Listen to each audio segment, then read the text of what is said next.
बिस्मिल्लाहिर्रहमानिर्रहीम। अस्सलाम वालेकुम नाज़रीन, आप यूट्यूब चैनल देख रहे हैं। मैं इमरान खान हूँ। आज बहुत इंपॉर्टेंट दिन है। सबसे पहले इमरान खान साहब का जो अवाम के नाम पैगाम है वो मैं आपके साथ शेयर कर देता हूँ एज इट इज़, जैसे उन्होंने अडियाला जेल से ये पैगाम भेजा है। इमरान खान साहब ने कहा कि तमाम फस्तायत और हुकूमती जबर और रुकावटों के बावजूद खौफ की जंजीरें तोड़कर बाहर निकलने पर मियांवाली, फैसलाबाद और बहावलपुर के अवाम को मुबारकबाद पेश करता हूँ। मैं चाहता हूँ कि आज 4 अक्टूबर बरोज़ जुमातुल मुबारक आप सब पुरअमन एहतजाज के लिए डी चौक इस्लामाबाद पहुँचें और लाहौर और उसके गिरदोनवा के जो इज़्ला के शहरी हैं वो 5 अक्टूबर बरोज़ हफ्ता मीनार पाकिस्तान पर एहतजाज की पूरी तैयारी करें। ये जंग अपने फैसला कुल मरहले में दाखिल हो चुकी है। अल्लाह के फजल से हम अपनी हकीकी आज़ादी की लड़ाई जीत रहे हैं। इक़्तिदार पर काबिज़ जालिम हमें खौफज़दा करके हमारी जीत को शिकस्त में बदलना चाहते हैं। चुनाचा आप बेखौफ होकर बाहर निकलें और याद रखें कि अगर अब भी आपने आगे बढ़कर खुद को हकीकी तौर पर आज़ाद करवाने में हिचकिचाहट से काम लिया तो ये जालिम आपको चूंटियों की तरह मसल कर रख देंगे और आपकी आइंदा नस्लों को भी अपना गुलाम बना लेंगे, जिन पर इनकी औलादें हुकूमत करेंगी। सुप्रीम कोर्ट में ड्रामा चल रहा है और मैंने तारीख में इतना बेशर्म चीफ जस्टिस नहीं देखा जो अपनी ज़ाती एक्सटेंशन, अपनी नौकरी की मुद्दत में तौसीह के लिए हर वो फैसला दे रहा है जिसकी कानून और आईन इजाज़त नहीं देता। काजी एक्सटेंशन गैंग ऑफ 3 का हिस्सा होते हुए पाकिस्तानी कौम के हुकूक का तहफ़्फ़ुज़ करने की बजाय इनको एक्सटेंशन माफिया और पीडीएम का गुलाम बना रहा है। किसी भी मुल्क में अवाम के हुकूक का दिफा अदलिया की जिम्मेदारी होती है, लेकिन यहां चीफ जस्टिस खुद ही अवाम के हुकूक का खून कर रहा है। दुनिया में कहां ऐसा होता है कि कोई जज अदालत में बैठकर अपनी मुद्दत बचाने के लिए, अपनी मुलाजमत बचाने के लिए आइन और कानून को रोंद कर अपने ही हक में फैसला करता रहे। ये कॉन्फ्लिक्ट ऑफ इंटरेस्ट है। इसके बारे में हम पहले भी बात करते रहे कि ये मफादात का टकराव होता है और ये उसकी एक बदतरीन मिसाल है कॉन्फ्लिक्ट ऑफ इंटरेस्ट की। इसने जमहूरियत और इखलाकियात का जनादा निकाल दिया है। जजेस इखलाकी बर्तरी की बुनियाद पर अदालतों में बैठते और फैसले करते हैं और कादी फायदीदा की शक्ल में बतौर चीफ जस्टिस अवाम के हकूक के सबसे बड़े मुहाफिज ने अवाम के हकूक पर सबसे बड़ा डाका डाला है। जनरल जलानी की गोद में पलने वाले ने चुप का रोज़ा तोड़ा है और पाकिस्तान के बाशऊर अवाम को भेड़ बकरियां करार दिया। ये नवाज शरीफ का कह रहे हैं। नवाज शरीफ ने पाकिस्तानी अवाम को भेड़ और बकरियों से तशबीह दी है, तो इमरान खान साहब भी उसके ऊपर प्रोटेस्ट कर रहे हैं। पाकिस्तान भर के सहाफ़ियों ने, पाकिस्तान भर के अवाम ने, उन्होंने ये कहा कि मियाँ साहब जो आपके पीछे आंखें बंद करके बिरयानी की प्लेट के पीछे चल रहे हैं, कीमे वाले नान के पीछे आपके पीछे आ रहे हैं, या जिन एमएनएस को ये पता ही नहीं है कि आईनी तरमीम के अंदर लिखा गया हुआ मुसव्वदे में और वो जाकर बैठ के वहाँ असेंबली के अंदर अपनी बारी का इंतजार कर रहे हैं कि हम हुकूमत के हक में वोट डालेंगे। भेड़ बकरियां तो वो है जिन्हें पता ही नहीं कि वो करने क्या जा रहे हैं। एक आम पाकिस्तानी जब निकलता है वोट डालने के लिए तो वो घर से फैसला करके निकलता है कि उसने नवाज शरीफ को वोट डालना है या इमरान खान को डालना है, तो वो भेड़ बकरी नहीं हो सकता, वो अपना फैसला कर रहा है। ये जो एमएनए जिसको आप ले रहे हैं, जिससे आपने वोट लेना, उसको तो पता ही नहीं है कि वो वोट किस चीज में डालने जा रहा है। आइन का उन्होंने तरमीम का मुसव्वदा ही नहीं पढ़ा हुआ, उन्हें आइडिया ही नहीं है। तो भेड़ बकरियां मियां साहब आपके पीछे चलती हैं। अभी लोग जो है वो बाशऊर हो गए हैं। एस्टैब्लिशमेंट की मदद से हमेशा इक़्तिदार में आने, ये इमरान खान साहब कह रहे हैं कि एस्टैब्लिशमेंट की मदद से हमेशा इक़्तिदार में आने वाले की नज़र में जमहूरियत का मतलब हमेशा बूट को इज्जत देना ही होता है। इसे क्या मालूम कि बाशऊर अवाम और उनके वोट का तकद्दुस क्या है। अवाम अच्छी तरह जानते हैं कि तुम 2 मरतबा डील करके बैरून मुल्क भाग गए थे और जेल गए तो तुमने वहां रो रो के सारे टिश्यू पेपर ही खत्म कर दिए। अवाम यह भी अच्छी तरह जानते हैं कि मेरे जैसी जेल तो तुमने एक दिन भी नहीं गुजारी। या तो बीमारी का बहाना बनाकर अस्पताल के बेड पर लेटे रहे या फिर 5 स्टार सहूलियात के साथ किसी सरकारी मेहमान खाने में बैठकर माफिया और एनआरओ की भीख मांगते रहे। अब अवाम बाशऊर हो चुके हैं और तुम्हारा असली चेहरा इन पर बेनकाब हो चुका है। लंदन प्लान के मुताबिक इस इलेक्शन में तुम्हारी जमात ने 20 सीटें तक नहीं जीती। प्लान के मुताबिक तुम्हें कप्तान होना था, लेकिन थर्ड अंपायर तुम्हें धोखा देकर खुद कप्तान बन गया और तुम्हें 12वां खिलाड़ी बना दिया। रेलू कटा। मैं वफाकी हुकूमत की जानिब से अपने गुलाम आईजी खैबर पख्तूनख्वा के जरिए सूबाई हुकूमत की मर्जी और इजाजत के बगैर अमन जरगे पर हमले और पुरतशद्दुद कार्रवाई की शदीद अल्फाज में मजम्मत करता हूँ। आईजी के जरिए वफाकी हुकूमत का यह इकदाम सूबाई उमूर में खुली मुदाखलत और सूबाई खुद मुख्तारी पर खुला हमला है। देखिए, जो पीटीएम का हम एक्चुअली कहते हैं हम पीटीएम का रहे हैं, लेकिन वो है कौमी जरगा है। कौमी अमन जरगा होने जा रहा है खैबर पख्तूनख्वा में। ये बहुत बड़ा जरगा है। पूरे पाकिस्तान से जो पश्तून कबाइल है वो वहाँ पे आ रहे हैं, स्पेशली खैबर पख्तूनख्वा से और बलूचिस्तान से, और बहुत बड़ी तादाद में लोग उसमें मौजूद हैं। अदालत में जब ये केस गया तो अदालत ने पुलिस से पूछा, चीफ सेक्रेटरी से पूछा कि जनाब ये क्या शेलिंग वेलिंग हो रही है, क्यों कर रहे हैं आप, इन्हें क्यों परेशान कर रहे हैं। मंजूर पश्तीन साहब ने एक मैसेज भी जारी किया है। उन्होंने कहा जी किसी पार्टी का नहीं है, ना ये पीटीएम का है, ना किसी और जमात का है, ना किसी पार्टी का यहाँ पे झंडा आ रहा है, ये तो अमन जरगा है और पूरे खैबर पख्तूनख्वा से लोग आ रहे हैं और 30,000 के करीब अमायदीन हैं, सरदार हैं, मुख्तलिफ मुशीरान हैं, जो काबिल एहतराम लोग हैं खैबर पख्तूनख्वा के, वो सारे इकट्ठे हो रहे हैं और इसकी तैयारी कई महीनों से चल रही है। तो हुकूमत क्यों बार बार इसके ऊपर पुरतशद्दुद कार्रवाइयाँ करती है। तो इमरान खान साहब ने कहा हमने नहीं किया और उन्होंने ये कहा कि उनके आईजी ने वफाकी हुकूमत के कहने पे सूबाई हुकूमत की मर्जी के खिलाफ जाकर ये ऑपरेशन किया है और इसको उन्होंने कहा मैं इसकी शदीद अल्फाज में मजम्मत करता हूँ और आईजी के जरिए वफाकी हुकूमत का ये इकदाम सूबाई उमूर में खुली मुदाखलत और सूबाई खुद मुख्तारी पर खुला हमला है। अपनी आज़ादी के लिए जद्दोजहद करना बेहतरीन जहाद है। अल्लाह ताला ने इंसान को आज़ाद पैदा किया है और अपनी आज़ादी के लिए कोशिश करना अल्लाह के नज़दीक पसंदीदा तरीन अमल है। इसी वजह से आज़ादी की खातिर लड़ने वालों को शहीद का आला तरीन दर्जा दिया गया है और शहीद का मुकाम अंबिया के बाद सबसे ऊंचा होता है। तारीख गवाह है कि वो कौमें जिन्होंने गुलामी को कबूल किया वो कभी तरक्की याफ्ता नहीं हुई। इस वक्त हम अपनी आज़ादी की तहरीक में हैं जिसके लिए कुर्बानियों की ज़रूरत है। मैं इस आज़ादी की तहरीक के लिए अपनी जान भी कुर्बान करने के लिए तैयार हूँ। मैं अपने लोगों और अपना मुल्क छोड़कर कहीं नहीं जाऊँगा। मैं तो यही मुल्क में हूँ। जितनी मर्जी सख्ती कर लें या जो चाहे सजा दे दें, मैं हमेशा अपनी और अपनी कौम की आज़ादी के लिए खड़ा रहूँगा। फ़लस्तीनी अपनी आज़ादी की खातिर हर रोज़ जानों की कुर्बानियाँ पेश कर रहे हैं। मैं भी हर सख्ती के लिए तैयार हूँ। इसलिए मैं अपनी कौम को पैगाम देना चाहता हूँ कि आप भी अपनी आज़ादी के लिए किसी भी किस्म की कुर्बानी से घबराएं मत और इससे पीछे मत हटें। आज़ादी आपका हक है और आपकी इस जद्दोजहद, इन कुर्बानियों से अल्लाह ताला भी आपसे राज़ी होगा। हमारे मुल्क में जमहूरियत और कानून की हुक्मरानी बिल्कुल ख़त्म हो चुकी है, जिसके हुसूल के लिए हमें कड़ी जद्दोजहद करना होगी।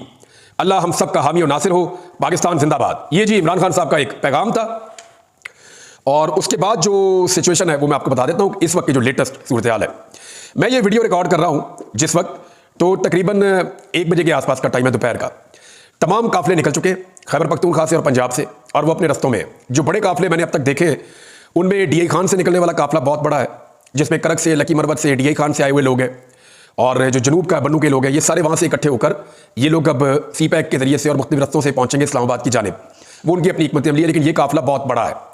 एक काफला जो काफ़ी बड़ा है वो आ रहा है हज़ारा से, एबटाबाद, मानसेरा और हज़ारा डिवीजन से जो लोग इकट्ठे हो रहे हैं और रास्ते में भी इनको लोग ज्वाइन कर रहे हैं हरीपुर से, बाकी जगहों से। तो ये काफला भी निकल चुका है, इसमें बहुत बड़ी तादाद में लोग हैं। तीसरा एक काफला मालाकंड से निकला है और ये भी खासा तगड़ा काफला है। मालाकंड में गुज़िश्ता दिनों एक अमन जरगा हुआ, उसके बाद अमन के लिए वहाँ पे एक बहुत बड़ा जलसा भी किया गया। और अब पाकिस्तान तहरीक इंसाफ की, क्योंकि वहाँ पे बहुत तोती बोलता है, मुराद सईद का ताल्लुक भी मालाकंड डिवीजन से है, तो बड़ी तादाद में वहाँ से भी एक काफला निकला है जो मैंने मनाज़र देखे हैं। और चौथा जो है वो स्वाबी में इकट्ठा हो रहा है, वो मॉब जो 4 सद्दा से, पेशावर से और दूसरी जगहों से लोग आ रहे हैं। तो इस तरह ये सारे काफले मोटरवे पे स्वाबी के मुकाम पे इकट्ठे होंगे। DI खान वाले थोड़ा आगे निकल जाएंगे, इसी तरह जो हज़ारा वाले हैं उनका रूट भी थोड़ा आगे से आकर निकलेगा। तो ये सारे लोग इस्लामाबाद की तरफ मार्च करते हुए आ रही है। खैबर पख्तूनख्वा की सिचुएशन, अली अमीन गंडापुर इन तमाम काफलों को लीड कर रहे हैं। हिकमत अमली ये है कि इस मरतबा मशीनें आगे होंगी और काफला पीछे होगा और रास्ते खोलने वाली टीमें आगे चलेगी जो पुलिस के साथ जाकर इनकाउंटर करेंगी या उनका सामना करेंगी। अब अगर रुकावटें हटानी है तो पुलिस ने तो मारना है उन्हें और वो पुलिस तो तशद्दुद करेगी। इस पर अली अमीन गंडापुर का एक बड़ा सख्त स्टेटमेंट भी आया। पहले एक स्टेटमेंट जो है वो आया था मोहसिन नकवी साहब का और अब एक स्टेटमेंट जो है वो अली अमीन गंडापुर साहब का आया। तो मैं दोनों आपको बता दूंगा, लेकिन खैबर पख्तूनख्वा के तमाम काफले इस वक्त रास्ते में हैं, वो जा रहे हैं D चौक की तरफ। रावलपिंडी और इस्लामाबाद से अब इक्का दुक्का इतलात आना शुरू हो गई है। लोगों ने असेंबल होना शुरू कर दिया है, बाहर निकलना शुरू कर दिया है और लोग बढ़ रहे हैं D चौक की जानिब। हालांकि तमाम रास्ते सील हैं, लेकिन जो लोग अंदर रहते हैं इस्लामाबाद में वो तो वहीं से निकलेंगे और मुजामत का सिलसिला शुरू हो चुका है। कई जगहों से रिपोर्ट हो रहा है कि पुलिस को कारकुनों ने टफ टाइम देना शुरू कर दिया है। जबकि इस जो पंजाब से काफले आ रहे हैं उनके लिए भी बहुत कड़ी रुकावटें हैं। GT रोड पे, मोटरवे पे हर जगह से कोशिश की जा रही है कि रोका जाए। तमाम शहरों से निकलने वाले रास्ते बंद किए जा रहे हैं। लेकिन वहाँ पे पंजाब में एक इतला ये भी आई है कि कुछ जर्नलिस्ट बता रहे थे कि वहाँ पे रेंजर तलब कर ली गई है पंजाब के मुख्तलिफ शहरों के अंदर और कोशिश की जा रही है कि पंजाब से आने वाले लोगों को रोका जाए। जो सहाफ़ी एस्टेब्लिशमेंट के बहुत करीब है या PDM के करीब है, वो सहाफ़ी अब बरमला ये कह रहे हैं कि 72 घंटे बहुत इंपॉर्टेंट है, कुछ भी हो सकता है। ये आर या पार वाला मरहला है। इमरान खान साहब या उनका मॉब कुछ भी कर सकता है। अगर ये लोग वहाँ पे चले जाते हैं, इकट्ठे हो जाते हैं और एक बहुत बड़ा मैसेज चला जाता है अदलिया को, तो अदलिया के अंदर पहले ही लावा पकड़ा है, तो सिचुएशन कोई भी रुख इख्तियार कर सकती है। बहरहाल सब लोग इस वक्त बढ़ रहे हैं इस्लामाबाद की जानिब। लेकिन दूसरी जानिब मैं आपको ये बताऊं कि पुलिस काफ़ी थकी हुई है। पुलिस के जो सोर्सेज हैं वो ये बता रहे हैं कि जितनी मुश्किल में इस वक्त पुलिस है कोई भी नहीं है और पुलिस की मदद के लिए दीगर लोगों को बुलाया गया है। बहुत सारे लोग पुलिस की यूनिफॉर्म में ऐसे मौजूद होंगे जो शायद पुलिस वाले नहीं हैं और ये क्लेम मैं नहीं कर रहा, ये पाकिस्तान तहरीक इंसाफ के सोर्सेज कर रहे हैं। वो भी ये बता रहे हैं कि जनाब पुलिस के अंदर तो अब सख्त नहीं है। जितनी लड़ाई उन्होंने लड़ी है, तहरीक इंसाफ के कारकुनों को उन्होंने मारा है, जितनी उन्होंने गिरफ्तारियां की हैं या जिस लेवल पे वो ले गए इस मामले को, अब लोग तो थक नहीं रहे। तो पुलिस की एक लिमिट होती है। वैसे भी हमारे पुलिस वाले जो है वो एवरेज पुरानी 90s की भर्ती हैं। ज़्यादातर पुलिस वाले जो है वो 40-50 साल उम्र के हैं, 50 साल के आसपास के हैं, तो उनका उतना स्टेमिना भी नहीं होता बेचारों का। लेकिन उनसे ओवर ड्यूटियां उनकी ली जा रही हैं, उनकी कैपेसिटी से ज़्यादा उनसे काम लिया जा रहा है। तो पुलिस की बॉडी लैंग्वेज को इतनी पॉजिटिव नहीं है, इसीलिए दूसरी लॉ इन्फोर्समेंट को बुलाया गया है और उनमें कुछ सादा कपड़ों वाले लोग भी हैं, कुछ दीगर लोग भी हैं। तो अब देखना यह है कि वो क्या पाकिस्तान, क्योंकि इनकी ट्रेनिंग नहीं होती ना। देखें, पुलिस की ये ट्रेनिंग होती है कि आवाम को डील कैसे करना है। पुलिस उतना टॉर्चर करना जानती है जिसमें जानी नुकसान ना हो, लेकिन जो बाकी लॉ इन्फोर्समेंट है उनकी ये ट्रेनिंग नहीं होती, उनको सिर्फ बंदूक चलाने की ट्रेनिंग होती है। वो पब्लिक डीलिंग में उतने ट्रेन नहीं होते, तो वहां पर फिर नुकसान होने का अंदेशा हो जाता है। इसीलिए आपको पता है कि हमेशा ये कोशिश की जाती है कि जो लॉ इन्फोर्समेंट फोर्सेज हैं पुलिस के अलावा, उनमें से कोई भी बराह रास्त आवाम के सामने ना आए, क्योंकि जब वो आवाम के सामने आएंगे तो उन्हें लाठी चार्ज की या बाकी चीज़ों की तरबियत नहीं है, तो उनकी जो तरबियत है फिर वो उसके मुताबिक चलते हैं तो नुकसान हो जाता है। लिहाजा इस नुकसान से बचने की हमेशा कोशिश की जाती है। लेकिन आज के बारे में मैं आपको कुछ कह नहीं सकता, और काफिले निकले हुए हैं। पुलिस की सिचुएशन मैंने आपको बता दी। अब जरा आप सुन लें कि गंडापुर साहब, अली अमीन गंडापुर ने कहा जी मुझे चाहे 2 दिन लग जाएं, मैं डी चौक पहुंचूंगा, मैं वापस नहीं जाऊंगा। अली अमीन गंडापुर ने कहा जी मैं अकेला भी रह गया ना तो मैं फिर भी आगे ही बढ़ता रहूंगा, पीछे नहीं हटूंगा। मेरे पास एहतजाज मुअख्खर करने का कोई इख्तियार नहीं है, एहतजाज को कैंसिल करने का, मुअख्खर करने का। अगर किसी के पास एहतजाज है तो वो कैदी नंबर 804 के पास है, वो जेल में बैठा हुआ है। जिसने बात करनी है उससे जाके करो, मेरे साथ कोई बात ना करे। मेरे पास कोई इख्तियार नहीं है, मैंने सिर्फ आगे ही बढ़ना है और मैंने डी चौक पहुंचना है, चाहे मुझे इसके लिए 2 दिन या ज्यादा टाइम लग जाए। अली अमीन गंडापुर ने एक वार्निंग दी है मोहसिन नकवी के स्टेटमेंट के बाद, क्योंकि वजीर दाखिला ने कहा कि जी जो आएगा अपना जिम्मे खुद ले ले और जो आएगा वो खुद ही रिस्पॉन्सिबल होगा, हमारी बड़ी तैयारियां हैं, फिर कुछ शिकवा ना करे। तो बड़े सख्त किस्म के बयान उन्होंने दिए। ये वही मोहसिन नकवी जिन्होंने कहा था दहशतगर्द जो है वो एक SHO की मार है, लेकिन उसके बाद से लेकर अब तक आपने देखा कितने दहशतगर्दी के वाकयात हुए इस मुल्क के अंदर। तो गैर संजीदा स्टेटमेंट्स ये दे देते हैं। फैसल वाडा हो गया, मोहसिन नकवी हो गया, और इनके स्टेटमेंट्स के ऊपर ज्यादा तवज्जो भी नहीं देता और इनके ज्यादातर स्टेटमेंट गलत भी साबित हो जाते हैं। मोहसिन नकवी का कोई पॉलिटिकल स्टेक भी नहीं है पाकिस्तान में, उन्हें पता है उनका यही एक दाव लगा हुआ है, जब तक लगा हुआ है तो जो मर्जी वो कर ले, इसके बाद उन्होंने मुझे लगता है इस मुल्क से भाग जाना है। जैसे कि आरिफ अलवी साहब ने चीफ जस्टिस को कहा कि आप रिटायरमेंट के बाद अगर पाकिस्तान में रहिएगा, आपको पता चलेगा कि पाकिस्तानियों के साथ आपने क्या किया, आपको आइडिया हो जाएगा। तो मुझे नहीं लगता कि ये लोग पाकिस्तान में रहेंगे। अच्छा, मुझे ये भी नहीं लगता कि ये लोग जाकर रहेंगे यूरोप में, क्योंकि वहां पे भी लोग पाकिस्तानी इनको नहीं छोड़ेंगे। ये रहेंगे उन मुल्कों में जहां पे डिक्टेटरशिप है, जहां पे बादशाहत है, क्योंकि वहां पे फिर कोई ऐसा नहीं है, कानून की आज़ादी है सारे राय, तो वहां ये बच जाएंगे, अपने महंगे एरियो में जाके वहां छुप जाएंगे, वहां पे जिंदगी गुजारेंगे। तो वो क्या जिंदगी है। बहरहाल गंडापुर साहब ने कहा कि अगर तो तशद्दुद किया गया हुकूमत की जानिब से, हम पुरअमन है, हम पुरअमन एहतजाज का अपना हक लेने आ रहे हैं, हमारी लीडरशिप ने हमें हुक्म दिया है और हम आइन पर हमला रोकने के लिए आ रहे हैं। 2 मकासद है जी, एक वो कहते हैं अदलिया की आज़ादी के लिए हम आ रहे हैं, दूसरा वो कहते हैं हम आइन के ऊपर हमला रोकने के लिए आ रहे हैं। वकला भी यही कह रहे हैं, इमरान खान साहब उनकी पार्टी भी यही कह रही है। तो अली अमीन गंडापुर साहब ने कहा कि अगर तशद्दुद किया गया तो जो तशद्दुद करेगा वो होगा जिम्मेदार। उन्होंने कहा जी कि ये तो मैदान में पता चलेगा कि क्या होता है, लेकिन जो भी तशद्दुद करेगा वही रिस्पॉन्सिबल होगा हालात का और सूरत हाल का। अब इस वक्त मजीद कुछ चीज़ें मैं आपके साथ शेयर कर देता हूं जो डेवलपमेंट्स हैं। एक रब्ता किया गया है, एक नहीं बल्कि कई मरतबा रब्ता किया गया है। अभी एक दोबारा थोड़ी देर पहले पाकिस्तान तहरीक इंसाफ की सीनियर क़यादत से फिर से रब्ता किया है, और ये रब्ता हुकूमत और हुकूमत को लाने वाले वो सब मिलकर कर रहे हैं और बीच में बंदे भी डाले हुए हैं। और उसमें यह कहा जा रहा है, पैगाम ये पहुंचाया गया है कि अभी भी अगर आप बात करना चाहते हैं तो एहतजाज आप मौखर कर लें तो किसी चीज़ के ऊपर बात हो जाती है, कुछ ले कुछ दे कर लेते हैं। लेकिन पाकिस्तान तहरीक इंसाफ का जो एक सिंगल मुतालबा अभी तक उनकी मुशावरत में सामने आया है वो बड़ा क्लियर है।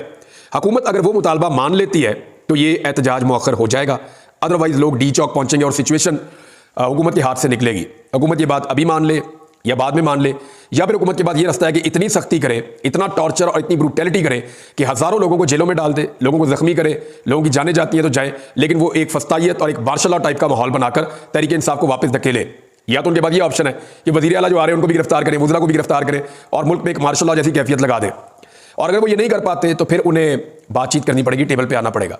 तो टेबल पे तहरीक इंसाफ का एक ही मुतालबा है कि आप आईनी तरमीम अभी मौखर कर दें, आप आईनी तरमीम मौखर कर दें, हम एहतजाज मौखर कर देते हैं। यानी 17 अक्टूबर तक तो बहुत सारे इवेंट हो रहे हैं ना पाकिस्तान में। अब बहुत सारे लोग ये कह रहे हैं, शफकत महमूद से भी स्टेटमेंट दिलवाया गया कि तहरीक इंसाफ को 17 अक्टूबर तक एहतजाज नहीं करना चाहिए। बैरून मुल्क से डिग्निटीज आ रही हैं, वज़ीर आज़म आ रहे हैं, कुछ हुक्मरान आ रहे हैं, कुछ वज़ीर ख़ारजा आ रहे हैं, शंघाई ताउन तंजीम का इजलास हो रहा है, लिहाजा तहरीक इंसाफ ज़रा रुक जाए, ब्रेक लगा दें। तो दूसरी तरफ मुतालबा तहरीक इंसाफ ये कह रही है जी हम रुक जाते हैं, हम गारंटेड रुक जाते हैं, आप इस आईनी तरमीम को रोक ले, अभी आप इसको मौखर कर दें, हम एहतजाज मौखर कर देते हैं, आप दोबारा जब आइन पर हमला करेंगे तो हम दोबारा एहतजाज शुरू कर देंगे। तो ये तहरीक इंसाफ की जानिब से कहा गया है। लेकिन अभी तक तो सूरत हाल ये है कि घोड़े निकल चुके हैं, काफिले मैदान में आगे बढ़ रहे हैं, दोनों जनब तैयारी जो है वो मुकम्मल है और ऐसा लगता है कि काउंटडाउन हो रहा है एक्शन के लिए। तो आप हमारे साथ जुड़े रहें, मैं आपको बाकी अपडेट्स देता हूं बाद में। अब तक के लिए इतने, अपना ख्याल रखिएगा, अपने चैनल का भी। अल्लाह हाफ़िज़।